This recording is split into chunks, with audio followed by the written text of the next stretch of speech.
temática. El punto importante aquí es: honra a los ancianos con tus bienes. Posiblemente este es uno de las enseñanzas a lo mejor más incómodas para un pastor, un predicador dar, dado de que la tendencia, y es como una especie de chiste cristiano, que dice que lo último que se convierte en el cristiano es el bolsillo, y normalmente está ya el prejuicio de falsos ministros o ministros que se enriquecen a costa de las iglesias. Entonces se vuelve el tema de las ofrendas un asunto muy controversial. ¿Cuántos de los que estamos aquí habremos participado en algún momento de alguna predicación en alguna iglesia donde su énfasis posiblemente era la doctrina de la prosperidad? Iglesias donde el pastor entra, parece que por la puerta de atrás, está durante el culto, predica y todo lo que sea, y cuando sale, también sale por la puerta de atrás, no convive con el resto de la congregación, y muchas cosas más me estuvieron hablando. El gran énfasis acerca de el diezmo, terrible sobre ese asunto, sobre todo escuchar el testimonio de una persona que dice: tú faltas 3 veces a la iglesia. No es que se considera que faltaste, no es que se considera de que no recibiste el alimento espiritual. Lo que pasa es que si faltas 3 veces a la iglesia, dejaste de ofrendar, dejaste de dar tu diezmo 3 domingos seguidos a la iglesia, y esa es una falta tan grave en este tipo de congregaciones, en donde el miembro prácticamente es excluido no solamente de la iglesia, sino hasta de la sociedad. Si tenía amistad con el resto de los miembros del cuerpo, hasta los hermanos que pueden ser tu vecino de al lado, dejan de hablarte por este asunto. Pues bien, es un tema que hay que hablar, es un tema que es necesario hablar, es un tema que es importante hacer énfasis con respecto a la predicación expositiva que estamos viendo. Dice Efesios, vámonos a Efesios un momentito, Efesios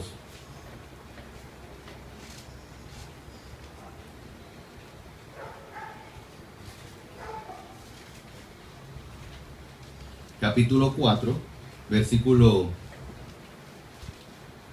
17 y 18, solamente para hacer énfasis en un punto.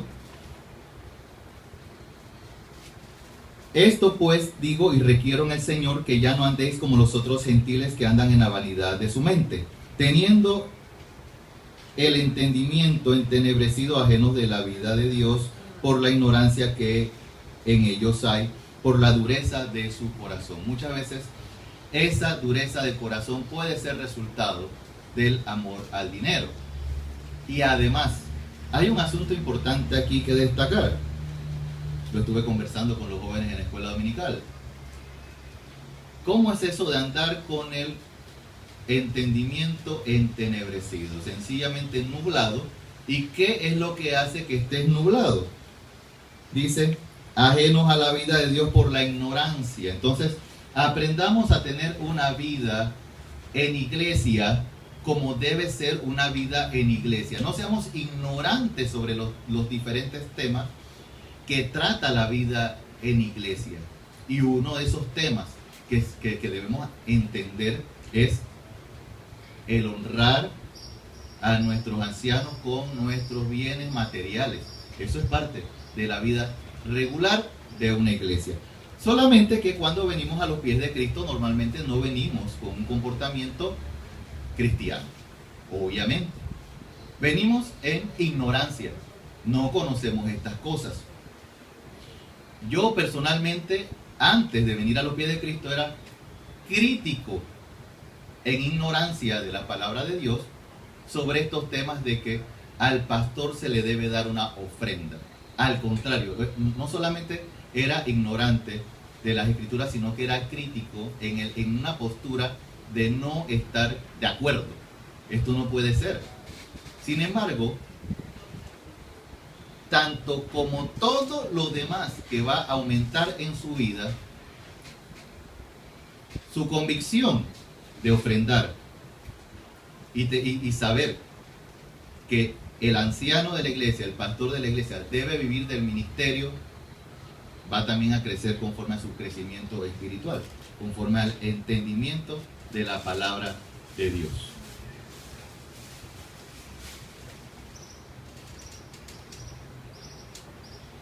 El pasaje principal lo tenemos aquí en 1 Timoteo. Volvamos a 1 Timoteo. Y es algo claro. Timoteo llega a Éfeso a corregir lo deficiente, a establecer pastores. Dentro de ese establecimiento de pastores, además de que Pablo le indica de que tú, Timoteo, tienes que ser el ejemplo, además de eso, le está diciendo cuál debe ser la cualidad de los pastores. Y no todo termina ahí. Dentro de esta gran enseñanza, le está diciendo a Timoteo, Timoteo, tú debes enseñar esto en Éfeso. Los hermanos, la congregación de Éfeso, los cristianos, la iglesia que hay en Éfeso, debe entender que los ancianos que gobiernan bien sean tenidos de digno de doble honor. Mayormente los que trabajan en predicar y en enseñar. Pues la Escritura dice, no pondrás bozal al buey que trilla, y digno es el obrero de su salario. Muy bien, esta es una de las enseñanzas que hemos recibido más importantes de nuestro Señor Jesucristo y que le enseñó perfectamente, abiertamente dentro de los evangelios, donde Jesús, incluso que va caminando con sus discípulos, tenemos que estar claros de que el nombre Iglesia, Misión, Visión, Discipulado responde al propósito de ser iglesia. Y ese propósito de ser iglesia realmente es heredado de lo que Jesús vino a hacer a la tierra. ¿Qué vino a hacer a la tierra Jesús? Él hizo discípulos. Se vino a salvarnos, por supuesto. Y los que son creyentes instantáneamente empiezan a ser sus discípulos. Y esos discípulos, que ahí tenemos que empoderarnos, todos los que estamos aquí, tenemos que estar claros de que esos discípulos no están para estar en vano. Lo he dicho de otras maneras en otras prédicas. No están para estar en los pits. No están para sentarse en la mesa. No están para estar en las gradas. Estamos para ser colaboradores de Dios. Entonces Jesús, que va sirviendo, va caminando paso a paso, va haciendo esta transferencia de vida a sus discípulos, los cuales nombra después como apóstoles. Imagínense una multitud de discípulos de Jesús, y luego Jesús le dice, ok, vamos a hacer un acto aquí, ya hemos caminado bastante, ustedes han aprendido lo que deben hacer ahora. Ya me han acompañado, han visto lo que yo hago, he venido a servir. Ahora voy a elegir un grupo selecto de 12 de mis discípulos para que sean mis apóstoles. Vamos a buscar Mateo. Vamos ahí de atrás para adelante, digamos que así. Vamos a buscar Mateo. Capítulo 10.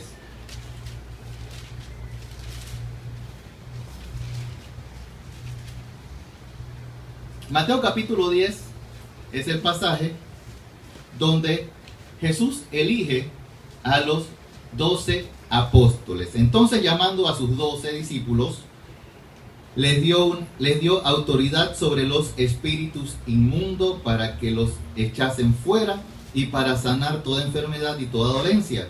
Los nombres de los 12 apóstoles, mire que ya no son los 12 discípulos, ahora ellos pasan a otro plano. Ya ustedes no van a seguir siendo mis aprendices, ahora van a ser mis apóstoles, ahora ustedes van a hacer lo que yo hago, ustedes van a ser los maestros, ustedes van a ser los que van a salir a predicar, ustedes van a ser los que van a servir al prójimo, ustedes van a ser mis embajadores a donde yo los voy a enviar. Y estos embajadores son Simón llamado Pedro y Andrés su hermano, Jacobo hijo de Zebedeo y Juan su hermano, Felipe, Bartolomé, Tomás, Mateo el publicano, Jacobo hijo de Alfeo, Lebeo, por sobrenombre Tadeo, Simón el cananista y Judas Iscariote, el que también le entregó. Listo, estos son los nombres de los 12 apóstoles. Versículo 5.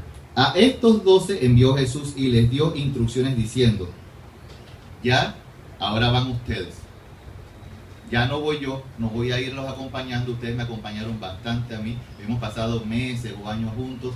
Ahora ustedes tienen una tarea. Bueno, ¿qué tarea nos dejó Jesús a nosotros como iglesia, misión, visión, discipulado? Ir y hacer discípulos. Ahora, tenemos que confiar en que Él va a estar con nosotros hasta el fin del mundo. Amén. Pero tenemos que hacer lo que Él nos manda hacer. Él también mandó a sus 12 en una tarea. Dice: por camino de gentiles no vayáis. Recibió instrucciones. Y en ciudad de samaritanos no entréis, sino id antes a las ovejas perdidas de la casa de Israel. Y yendo, predicad diciendo: el reino de los cielos se ha acercado. Bueno, los 12 salieron a predicar, a preparar el camino para la venida de Jesús. Lo mismo que hacemos nosotros. Salimos a predicar la palabra de Dios, a preparar en el corazón de las personas la llegada de Jesucristo a su corazón, para que el reino de Dios llegue a la vida de tantas personas en el mundo que lo necesitan. Sanad enfermos, limpiad leprosos, resucitad muertos, echad fuera demonios. De gracia recibisteis, dad de gracia. No os proveáis de oro, ni plata, ni cobre en vuestros cintos. No vayas al cajero, no saques dinero, no llenes tu mochila de comida, no te prepares para los suministros que necesitas para ir a este viaje. ¿Cómo va a ser posible? Yo creo que nosotros mismos, yo vengo al culto y me traigo mi botella de agua. Si salgo a predicar, voy a llevar por lo menos una botella de agua. Tengo una empanadita en mi mochila por las moscas de que me dé fatiga ahora que termine el culto. Me voy preparando. Pero el Señor Jesucristo nos está diciendo: vaya con fe conforme a las instrucciones que te estoy dando. No te prepares con aquellas cosas que te voy a decir. Dice: ni de alforja para el camino, ni de 2 túnicas, ni de calzado, ni de bordón, porque el obrero es digno de su alimento. ¿Qué está diciendo? Está diciendo a donde tú vas a ir a predicar, a las personas que tú vas a ir a predicar, a las personas que tú vas a ir a ministrar. En estas personas tiene que haber esa gracia con la que te estoy mandando, para que estas personas te provean de alimento, de agua y de suministros, para que tú continúes tu camino. Él está diciendo: vaya por fe, como nosotros decimos en casa, adjust, justito como estamos, en la necesidad. ¿Por qué? Porque allá donde tú vas a predicar, de allá yo voy a enviar entonces quien te va a proveer. Ahí tenemos la enseñanza de Jesucristo sobre estos 12. Un poco más adelante, Lucas, vamos a buscar Lucas ahora.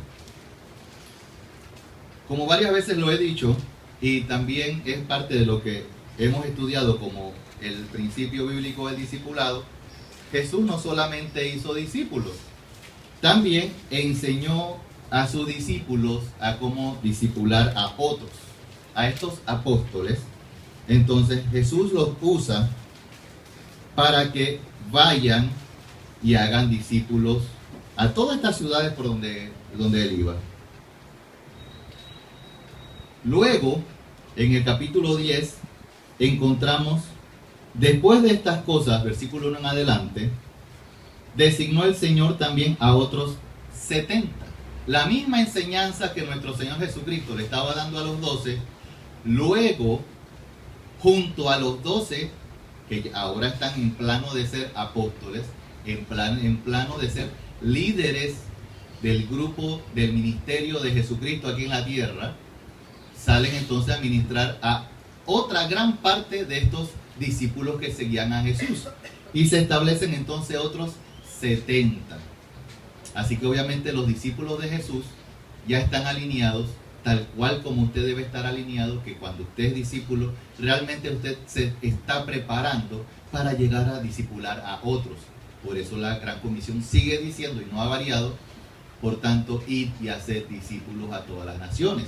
La labor de ir a hacer discípulos es de usted. El que le corresponde discipular a otros es a usted. Entonces, cuando Jesús establece a estos 12, le está diciendo, ustedes ahora van a ser los apóstoles porque después van a ser discipuladores.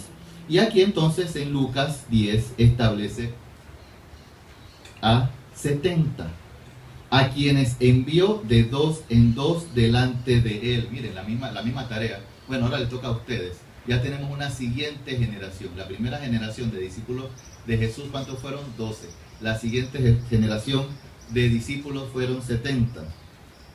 Dice, delante de él a toda ciudad y lugar a donde él había de ir. Y les decía, las mies a la verdad es muchas, mas los obreros pocos. Por tanto, rogad al Señor de las mies que envíe obreros a sus mies. Y las mies son muchas, hermanos míos. Ya hablamos un poco antes de iniciar la prédica acerca de continuar la labor que se empezó en septiembre con respecto a las casas cultos. Y el hecho de que hubiese una familia principal de liderazgo en cada casa culto y hubiese un equipo de familias, matrimonios y parejas de ayudantes es para que estos ayudantes luego sean los futuros líderes de otras casas cultos. ¿Por qué? Porque las mies son muchas y los obreros son pocos. Aquí todos los que estamos debemos prepararnos para ser obreros. Y dice, y he aquí yo os envío como corderos en medio de lobos. Y aún así, no le está diciendo, debido a que te envío como cordero en medio de lobos, compra el pasaje de round trip, compra el pasaje de ida y vuelta, por caso que tengas que salir huyendo y regresarte, ya tienes el pasaje pago, ya tienes tu viático, ya tienes el dinero que necesitas para sustento. No, les dice a quienes, a los 70. Con plena convicción estos 70 se fueron a hacer su misión. ¿De qué manera? No lleves bolsa, ni alforja, ni calzado, y a nadie saludéis por el camino. En cualquier casa donde entréis, primeramente decid, paz sea a esta casa. Y si hubiera allí algún hijo de paz, vuestra paz reposará sobre él, y si no, se volverá a vosotros. Y posad en aquella misma casa, comiendo y bebiendo lo que os den, porque el obrero es digno de su salario. No os paséis de casa en casa. En cualquier ciudad donde entréis y os reciban, comed lo que os pongan delante. Primero, no llevas suministros, porque donde vas, ministras, ahí te van a suministrar el alimento. Y no seas picky. Lo que te sirvan, cómetelo. Ay, hermano, yo no como eso. No quiero profundizar en el tema. Lo que te sirvan, cómetelo. Y sanad a los enfermos que en ella haya, y decirles, se ha acercado a vosotros el reino de Dios. En pocas palabras, sé de provecho, sé de edificación a donde vayas. Muy bien, esta enseñanza entonces la encontramos directamente de labios, de palabras de nuestro Señor Jesucristo, en donde Él está enseñando claramente de que no le pongas bozal al buey que trilla. El buey está trabajando en el arado, está en el campo. Vamos a suponer que hay trigo a un lado, cebada a otro lado, y vas a hacer que ese buey que está trabajando en este arado, le vas a poner bozal para que no mordisquee por aquí, no mordisquee por acá. No, ese buey tiene derecho a ser alimentado por el mismo campo en la que él está trabajando. De paso, era bastante más radical en el Antiguo Testamento. Esta enseñanza, ¿a quién se la está dando Jesús? Se la está dando a judíos, los cuales están claritos de lo que está pasando. Por supuesto, ninguno de nosotros somos judíos, a lo mejor nos cueste. No, qué huencha, ¿yo por qué? Bueno, porque Jesús lo dijo y punto. Como se lo he dicho anteriormente. Si el Señor lo dice, se hace y para de contar. Pero obviamente para un judío posiblemente era más asimilable, porque sencillamente tenían a los levitas. Levitas que vivían completamente del ministerio. Así que Jesús obviamente ya había asumido que se estaba comprendiendo muy bien esta enseñanza. Porque es necesario que el sacerdote, es necesario que el ministro de Dios, que el representante de Dios aquí en la tierra, que el predicador, que el maestro, sea alimentado por las ovejas, sea mantenido por la iglesia. Ahora, vamos a trasladarlo al Nuevo Testamento. A todo esto ya lo estuvimos viendo que Pablo le está dando la instrucción a Timoteo de que así es como debe hacerse en la iglesia de Éfeso, aunque en orden cronológico tenemos también otras cartas previas a la carta de Efesios. En una carta que es full, 100% de corrección, por ahí podemos ver iglesia de Éfeso, Iglesia Bautista Filadelfia, pero nadie le pone a su iglesia de que primera iglesia de Corinto. Nadie que se le ocurra ponerle ese nombre a su iglesia. Una carta dirigida a los hermanos en Cristo, y son hermanos, pero una carta dirigida a estos hermanos para corregirlos de sus malas praxis. Vamos entonces a 1 Corintios capítulo 9. Nuevo Testamento. Ya. La dispensación de la gracia. Ya estamos en la iglesia. 1 Corintios. Un mensaje escrito para los creyentes. Y está diciendo Pablo: no soy yo apóstol, no soy libre. 1 Corintios 9, del 1 en adelante. No he visto a Jesús, el Señor nuestro. Eso para dar a entender las credenciales de Pablo como apóstol. ¿No sois vosotros mi obra en el Señor? ¿No han crecido, no se han edificado? ¿Esta iglesia acaso no nació, no se formó por mi trabajo en el ministerio? Claro, sabemos que en el principio de la carta encontramos de que aquí también ha ministrado Cefas, también ha ministrado Apolos, pero esta es la parte que está diciendo Pablo. Si para otros no soy apóstol, para vosotros ciertamente lo soy. Puede ser que para otras personas del resto de sus vidas, porque ojo, les aclaro esto, nunca he estado de acuerdo con esa terminología de que ese es su trabajo secular.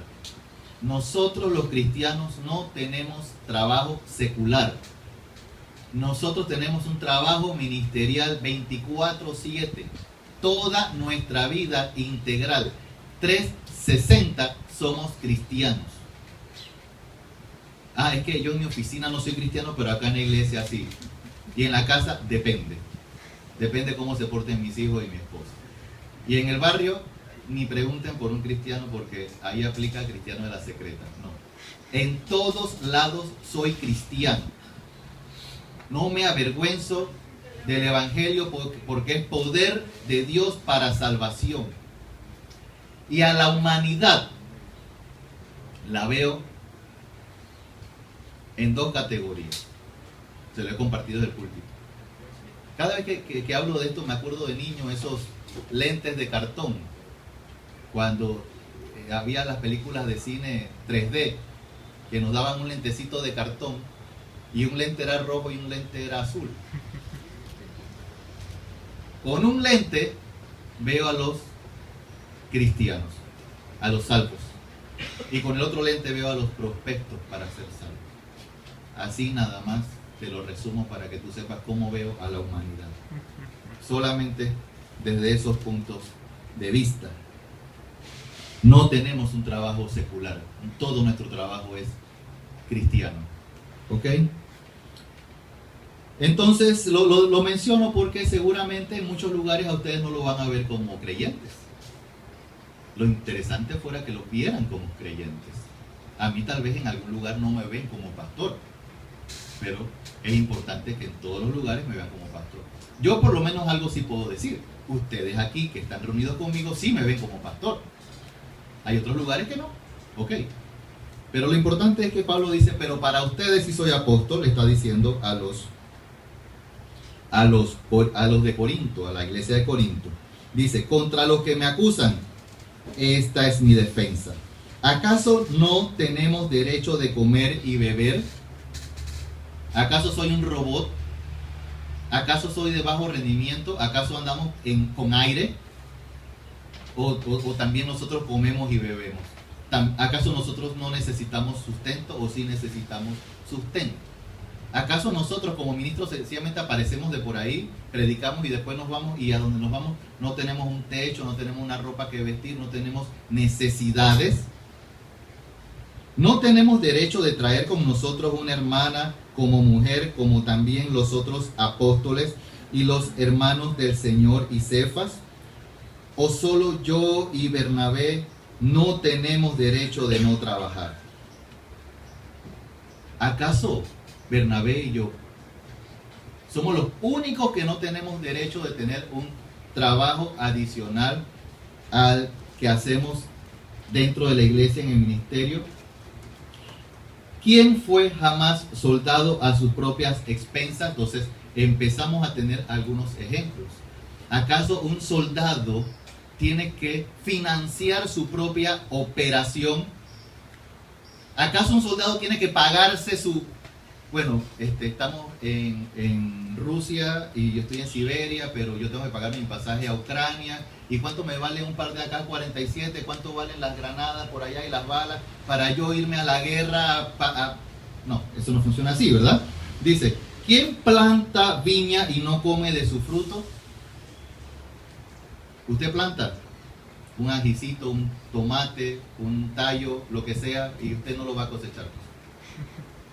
¿O quién apacienta el rebaño? O sea, un granjero come de su fruto. ¿O quién apacienta el rebaño y no toma leche del rebaño? ¿Digo esto solo como hombre?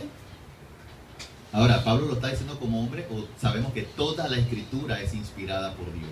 Absolutamente toda. Dice, ¿no dice esto también la ley? Porque en la ley de Moisés está escrito, no pondrás bozal al buey que trilla.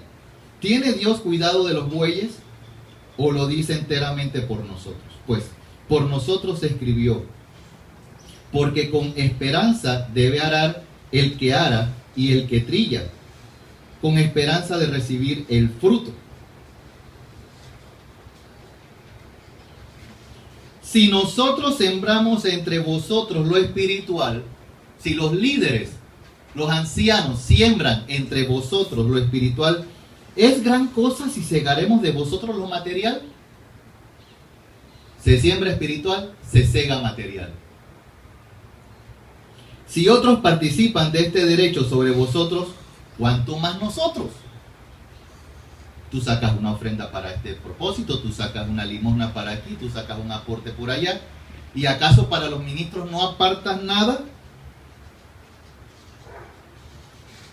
Pero no hemos usado este derecho. Entonces ahí él está aclarando algo. A pesar de que tengo derecho de ser mantenido por el ministerio,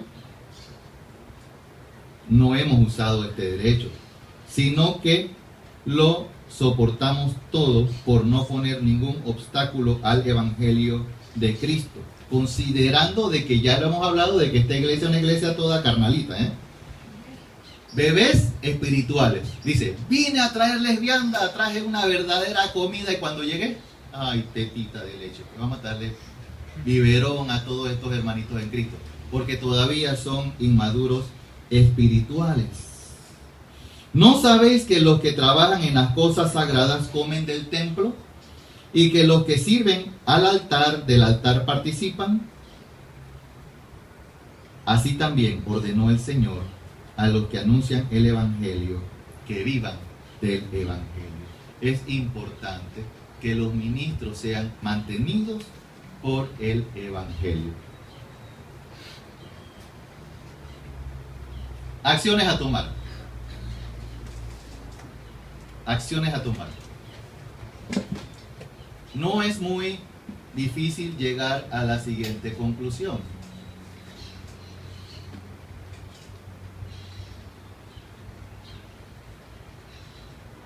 Lo que sí es importante es saber que la Biblia no es difícil de entender. Lo difícil es, como lo dice el mismo pasaje que leímos en Efesios, la dureza de nuestro corazón. Lo difícil es hacer la voluntad de Dios, morir a nosotros y hacer la voluntad de Dios. Dios ha establecido que un obrero es digno de su salario. Desde el Antiguo Testamento al Nuevo Testamento, la enseñanza se ha mantenido. En la única excepción que vemos de que la iglesia no participe de este deber como iglesia de mantener al anciano, al obispo, al pastor, sencillamente es lo que dice Pablo. Sencillamente que el mismo pastor no esté haciendo uso de ese privilegio. Por lo demás, es importante que la iglesia aprenda que tiene que mantener al ministro. Y último versículo para compartir con ustedes como parte de las acciones a tomar, dice 1 Pedro 5: ruego a los ancianos que están entre vosotros, 5.1 en adelante. Yo, anciano también con ellos y testigo de los padecimientos de Cristo, que soy también participante de la gloria que será revelada, apacentad la grey de Dios. Es importante que el ministro, que el pastor esté concentrado en esas labores. Lo he dicho anteriormente en la enseñanza acerca de el principio bíblico del discipulado. El pastor no es un padrecito de pueblo, no es un párroco. El pastor tiene funciones precisas establecidas por la palabra de Dios. Dentro de esas funciones son apacentar la grey de Dios que está entre vosotros, cuidando de ella, no por fuerza, sino voluntariamente, no por ganancia deshonesta, obviamente tiene que comer del ministerio, sino con ánimo pronto, no como teniendo señorío sobre los que están a vuestro cuidado, sino siendo ejemplos de la grey. Eso se lo dejo también para que aprendan a reconocer, y que estamos en la víspera, nos estamos acercando cada vez a poder ver la temática en la escuela de obreros de sectas, religiones y herejías. Aprendamos a reconocer a un buen pastor de Dios. Acciones a tomar. El camino de la vida es el camino de justicia. Eso lo enseña Romanos capítulo 6. Y la justicia es la obediencia a la palabra de Dios. Adopta las instrucciones de Dios sobre la familia de la fe. Lo que hemos aprendido hoy es parte del andar regular de la familia de la fe. Así se comportan los hermanos en Cristo. Y honra al anciano con tus bienes. Vamos a orar. Amado Padre Celestial, gracias por las instrucciones de vida que nos has dado en esta mañana. Mi Dios, te doy un agradecimiento especial de todo corazón por todos los hermanos dispuestos a ser colaboradores tuyos, por todos los hermanos que, a pesar de ser una iglesia chica en número, es grande en espíritu, grande con un corazón dispuesto para servirte. Mi Dios, y sobre estas enseñanzas te pido que pongas en nuestro corazón ser obedientes a cada una de ellas, a cada una de tus instrucciones, conforme a tu voluntad. Llévanos con bien a casa, no permitas que caigamos en tentación, ayúdanos y enséñanos a ser buenos administradores de las cosas materiales que nos das en la tierra, y también pon en nuestro corazón el ministrar a otros. En el nombre de tu Hijo Jesucristo. Amén. Hermanos míos, Dios me los bendiga. Continuamos entonces con el orden del culto. Chicos multimedia.